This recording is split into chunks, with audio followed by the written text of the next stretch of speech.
All right, guys, I coach a lot of the highest jumpers in the world. This is one of them, Donovan Hawkins. The other one behind me, Dom Gonzalez. And we're going to go over the biggest mistakes that I personally have made, and we're going to get their opinion on whether they agree, disagree, and what they think the impacts of that were. All right, so the first mistake that I made that I consistently believe massively decreased my vertical. I saw this in the comments. Someone was like, were you hurt? Were you just not trying? Like, what was going on? Because you'll see videos of me in 2023, and there's one particular session where I was getting my head at the rim, and then you'll kind of see me fall off a little bit after that. I did hit an East Bay after that time, and then moved and didn't really train super hard, and then you'll see me go to 2 foot, and then I massively fell off. So that's the background of this, and the biggest reason why I believe that my vertical went down and I got worse was because I stopped 1 foot jumping.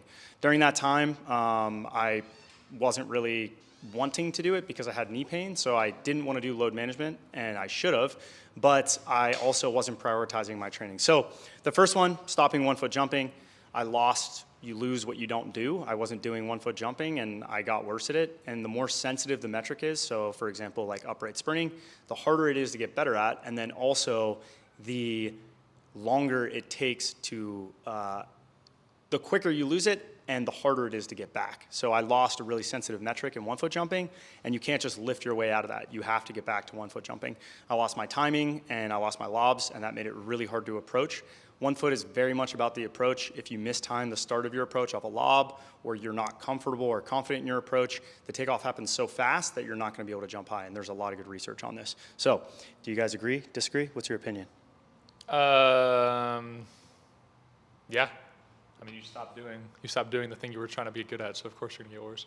All right, Dom, what do you think? You agree with this? You think you'd probably still jump high F1? I agree with it, like Donovan said. They're in agreement. All right, next one, pivoting for too long. So I started jumping off of 2 feet, and the problem with this is that I wasn't doing the main plant. There's nothing wrong in pivoting your goals. And for me, I was doing this because I was a little bit burnt out from 1 foot jumping. I had some knee pain, which honestly I should have done load management, but I decided I wanted to pivot, and I was having fun with it. The problem is that I did it for too long. So I essentially lost the thing that made me jump really, really high. And so for a year or maybe more, I was only jumping off 2 feet and kind of seeing like, how good can I get if I master my technique, I get stronger. And I found that I wasn't very good at amortizing because I couldn't get in the right position with my hips. So I'd twist a lot, I'd leak a lot of energy. It was hard on my back because I was hitting positions that weren't ideal. And while it did look, proficient, at the end of the day, it was never probably going to be better than what my 1 foot ultimately was. So when you guys see videos of me and you're like, oh, he really wasn't jumping that high, you're probably looking at a period of time at either A, I wasn't 1 foot jumping a lot, or 2, I was on a 2 foot arc and I wasn't really dunking at all. So when I say like there's old videos of me trying to do a 2 foot dunk, that's me at a suboptimal plant just trying to get better at something that's totally different.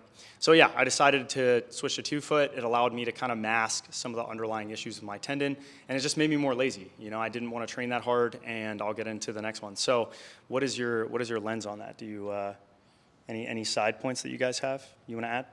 Yeah, I feel like a lot of times I get asked, should I switch my plant or should I practice all the plants? The answer is no. Assuming that you just want to jump higher in general or, dunk better in general, stay with one plant. Don't switch. Don't think about switching. Don't try different things. John said because he was burnt out, which is fine, but the end goal is to jump higher with whatever plant you naturally prefer because you got to stick with one in order to get better at it. True. Dom, anything you want to add? Yeah, I would definitely say stick with one plant. I usually say this to my friends because they want to see if they could jump higher off 1 or 2. I just say stick with the one you're best at, and it's better to be great at one plant than just be decent at all of them. That's true. Jump balance is not a thing. All right, so the third one is not prioritizing my training. And the reason, and I kind of alluded to this in the other ones, is that I was distracted. I got distracted with relationships. I got distracted with moving, which I was doing a lot of at that time.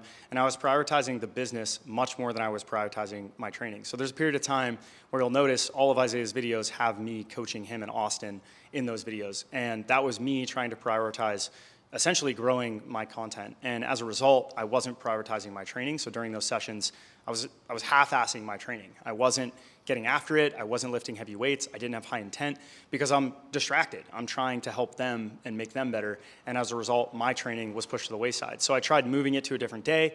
That didn't work because at the end of the day, I'm training alone in a gym that's 40 minutes away in the evening at 5 or 6 o'clock, and also trying to create content there, and it just ended up being a really bad strategy. Now we are really fortunate to have a good setup. I have the 2 guys here and then Josh behind the camera who is, he was gonna wave, but he's behind the camera, so it won't matter.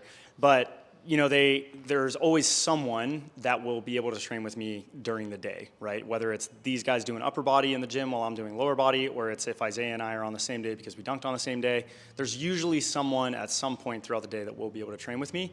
And for me, I think as I've gotten older and my training age has increased, it does help, and I enjoy it way more as a result.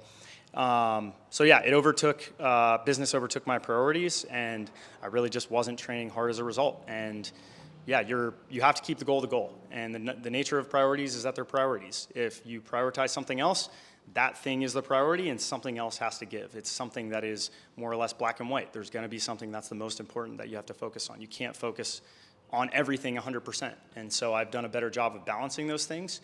And as a result, I've improved a lot. I've been able to periodize my training. I focused on high intent sessions in the weight room, and I've been able to jump hard and high and kind of struggle through those sessions, which I'll ask you this. When you guys moved in, how much have you seen my vertical go up from the first session till now? I don't know, like fucking, or heckin', cut that out. I don't know, like 6 inches. 8 inches, I don't know. When we first got here, we'd be lucky to see him dunk at all. I couldn't dunk. Like, I think he might have got a couple one-handers like during a session, and now he's like windmilling the past like 3 sessions. So it's like an almost East bang. So it's like, yeah, when you keep the goal. I prioritize When you prioritize the training. All right, Dom. How much better have I gotten?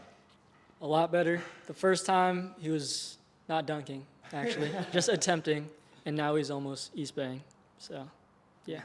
Should you get that hand speed better? Yeah, I just gotta get the hand speed better. I'm not Donovan Hawkins, it turns out. But yeah, I'm working on it. When do you guys think I'll East Bay? I think 4 months. That's October? Whoa. I think 4 months. I think by December. Once we get the low rim, Once we put the low rim in my house. All right, and the next one is that I needed to actually do a load management protocol, so I wasn't doing what I needed to. And maybe that's the next point is you have to do the thing that is actually gonna help you. You can't get, and it kind of relates to the last couple ones that I've said, but you can't get distracted and try to mask the issue. And that's really what I was doing by not doing a load management protocol. I needed to do slow squats, I needed to do depth drops, and I needed to go through that progression. And I'd done it before, but at the time, like I said, I was burnt out and I wanted to mix it up, I wanted to switch it up. I felt like, you know, I'm kind of at the most I can do right now. I wasn't really inspired to go to I didn't really have the time, and I wasn't inspired to go to the track and run 30s and do extensive tempo. So I've been better about being creative and finding ways to load the things that I struggle with. You know, that's part of the reason why we have the force plates, is to identify like where's your deficit, what are you deficient at, what do you need to work on, and it makes it easier to do progressions that are actually gonna work for you because you know definitively this is what you're bad at relative to elite guys. So do the thing that you need to do, even though it's not always fun, it will make you better in the long run. And it made me worse. You know, I would have been better off sticking with one foot. I would have been better off allowing my hip to not be flared up. And that was another reason why my hip was really bothering me. And, you know, taking time to actually get healthy as opposed to just jumping through it or pivoting, you know, which sometimes can be good for motivation. But at the end of the day, long term, you know, if I really wanted to jump high off one foot, I probably had to make some changes. Belt squatting has been a major game changer for me as well. So, Donovan, do you have anything you'd like to add to that? No, periodization. Periodization. Dom, anything you want to add? I would say just make sure you have a firm foundation, strong base before you progress up. It's a good answer. Very politically correct. Yeah. So the other thing I needed to do was I needed to get less fat. I essentially gained probably 20 pounds, and this relates to getting distracted. It was self-induced. I wasn't training hard because I was prioritizing other things, and if you want to jump high, you can't be fat. So that was one of the reasons that my vertical dropped a lot, is I was pretty stressed at that time. We had changed the pay structure, we changed the business massively, and so I was spending a lot more time on that stuff than I was on my diet and my habits. And I think at the time too, I was dating someone who didn't necessarily care about that. It wasn't a priority for them, and they didn't really understand it, and it was more important for that person for me to go out and have drinks with them at dinner when we're on a date, or, it was more convenient for them because they were a picky eater for us to go out to eat as opposed to staying in and eating something healthy or eating the same thing more frequently. Whereas this person needed variety. They needed to have different things all the time. They liked fatty foods. And, it was hard for me to, keep all of those things prioritized, cook the way I wanted to cook, but then also I was doubling down and having to, go out to eat or do other things. It just logistically was very difficult. So anything you want to add? Before some smart aleck in the comments types Zion Williamson, real quick, that's one person out of 8 billion. And second of all, He jumps lower. and second of all, he was jumping his highest in high school when he was not fat. Now, just because he can do a hard dunk in the NBA when he is fat, that's because he's 6'7". So now he's slimmed down too. But so just so you know, bro, he wasn't fat when he was flying. Anything you want to add, Dom? Take the talking stick. Fat doesn't fly. Bars. And the last one, which is poor amenities. And this really just means my access to training amenities. I didn't have a track. I still don't really have a track. I didn't even have a good place on the street to sprint without looking like a total weirdo. Now I do. I can just go outside of the house and sprint. So if I want to sprint, I can do that. There's a field. It is pretty time consuming, so I don't necessarily have the time to do that right now. In the future, that's something I would like to add and kind of play around with doing more of. Donovan's way faster than me. I don't know why he wants to race. Top end speed race. Yes. But now and the other part is I didn't have courts that were big enough. So, I need a lot of space. And LA Fitness courts, there's not a lot of space on the sides. The walls are touching. Yeah, the walls are like touching the edge. And if you guys have seen me approach, I start like way off. Yeah, I come from way out, which made it, and then landing too, like the wall's right there, and visually, spatially, I would decelerate on my takeoffs because I feel like I'm gonna nuke the wall. Sometimes I do. You guys have seen me do cuff windmills from the baseline where I'll run to the trash can. So yeah, that was also another limiter, and I think now getting comfortable with jumping outdoors, having the belt squat has been a game changer because I can load it up massively and my spine isn't the limiter. With a bar, my spine was the limiter. Now it's my legs. I can load this really, really heavily. That's why I love the belt squat and why I think that these guys, it's uncomfortable in my hips. It's not that bad. It's not that bad. These guys are like, oh, I don't know. And the other one is the weightlifting platform here. I think that has been a game changer too. We don't have to worry about dropping weights. We don't have to worry about the neighbors. It's sound deadening. So when we drop the bar, we don't have to worry about that stuff. And it also is just kind of a good place to do plyos even to a certain extent. If I'm doing stiffness hops, I can be on the rubberized surface. Grass is also really good, and I can just walk outside and do it. My neighbors might think I'm a weirdo, but my amenities here are way better. So if you don't have good training amenities, I'd encourage you to find a way to get good training amenities or find ways to work around it that you enjoy doing, because ultimately that's really important. Anything you want to add? No. Anything you want to add?